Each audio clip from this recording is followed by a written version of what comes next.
Twelfth class. देखो बेटा, इस क्वेश्चन में हमें क्या दे रखा है, एक वायर है, एक कंडक्टर है जिसको हमने अलोंग एक्स एक्सिस रखा हुआ है और उस कंडक्टर की लेंथ 1 सेंटीमीटर है, उसमें 0.5 एम्पियर करंट फ्लो कर रहा है पॉजिटिव डायरेक्शन में, एक्स एक्सिस के पॉजिटिव डायरेक्शन में फ्लो कर रहा है। ठीक है, करंट हमारे पास वेक्टर क्वांटिटी नहीं होती है, इसलिए इस पे वेक्टर नहीं लगाया, इसलिए डायरेक्शन अलग से लिखी हुई है। थ्योरी आपको बहुत क्लियर होनी चाहिए बच्चों। ठीक है, और एक मैग्नेटिक फील्ड है, ये 0.4 मिली टेस्ला जे डायरेक्शन में है, 0.6 मिली टेस्ला के डायरेक्शन में है। ठीक है, हमें बताना है इस वायर पे कितना फोर्स लगेगा।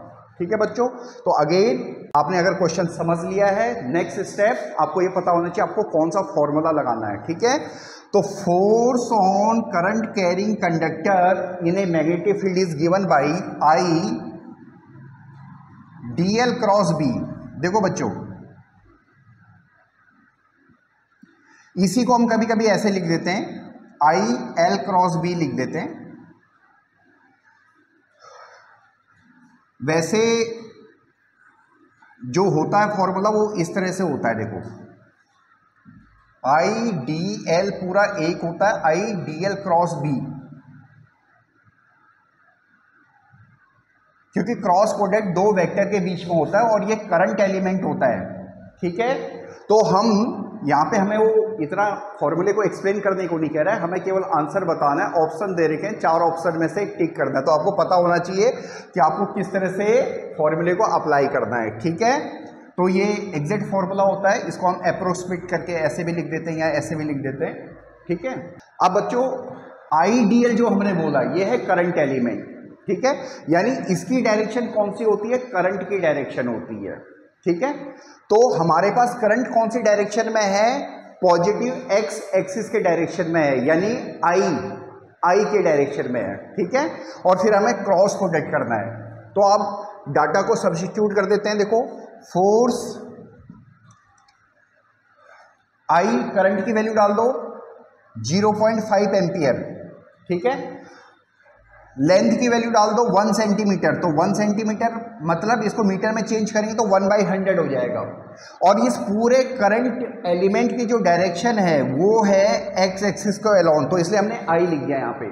ठीक है, क्रॉस प्रोडक्ट करोगे किसके साथ करोगे, मैग्नेटिक फील्ड के साथ करोगे। कितना है 0.4 मिली 10⁻⁻3, मिली का मतलब 10⁻⁻3 टेस्ला कौन से डायरेक्शन में है, जे डायरेक्शन में। अगला है 0.6 मिली टेस्ला कौन से डायरेक्शन में है, के डायरेक्शन में है। ठीक है, तो ये अब हमें क्रॉस करना है बच्चों। ठीक है, यही हमारे पास आंसर है। एक बार इसको हटा देता हूं, फिर इसको सॉल्व करके आपको बताते हैं।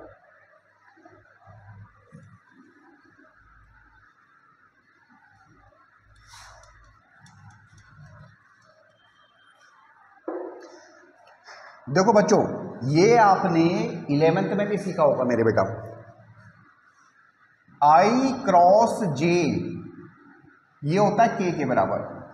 ठीक है, और के क्रॉस आई ये होता हमारे पास जे के बराबर, और आई क्रॉस के या अगर उल्टा कर दे तो ये माइनस जे के बराबर होता है।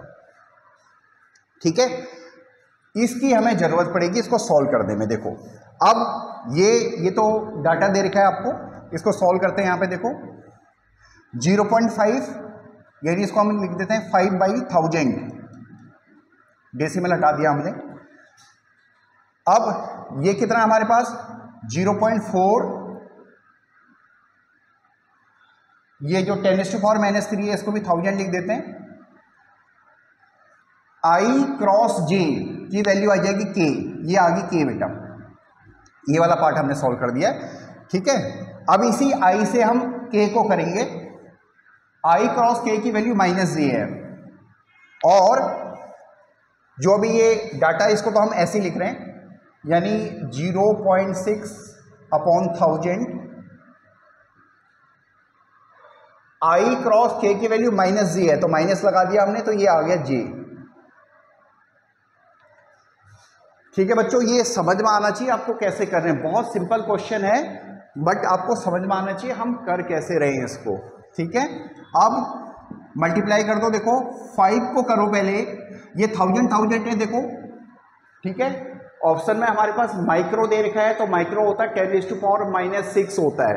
तो ये 1000 को तो हम इधर से भी कॉमन ले आते हैं, तो ये हो गया। पहले 5 को पहले अंदर मल्टीप्लाई कर दो, 1000 को बाहर ले आओ, 1000 बाहर है, 1000 हम अंदर से ले आए, 5 को 4 से किया 2.0, IJK का काम तो हो गया हमारे पास। फिर 5 को 6 से किया -3.0 J। ठीक है, अब इसको एक बार मिटा देता हूं।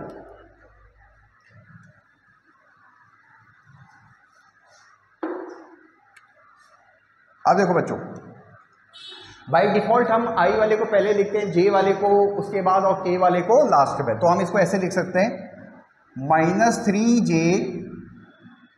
+ 2K, और ये 10⁻6 है नीचे, तो ये ऊपर जाएगा तो 10⁻⁻6 हो जाएगा। ठीक है, न्यूटन हमारे पास फोर्स आ गया, फोर्स को न्यूटन में नापते हैं। अब इसी को हमें ऑप्शन को दिया हुआ है -3J + 2K माइक्रो न्यूटन। ठीक है, यानी हमारे पास सेकंड ऑप्शन सही है। ठीक है बच्चों, तो बच्चों ये क्वेश्चन बहुत आसान है, और मैं हमेशा देखो जो बच्चे IIT JEE की तैयारी करते हैं या जो CBSE की तैयारी करते हैं बच्चों, 11th क्लास बहुत सही ढंग से करना, क्योंकि 11th क्या है, कंसेप्ट हैं, और यही कंसेप्ट हम 12th में यूज़ करते हैं। तो देखो ये क्रॉस प्रोडक्ट वाला कंसेप्ट यहाँ पे यूज हुआ था, सिंपल क्वेश्चन था, सिंपल फॉर्मूले में सब्स्टिट्यूट करना था।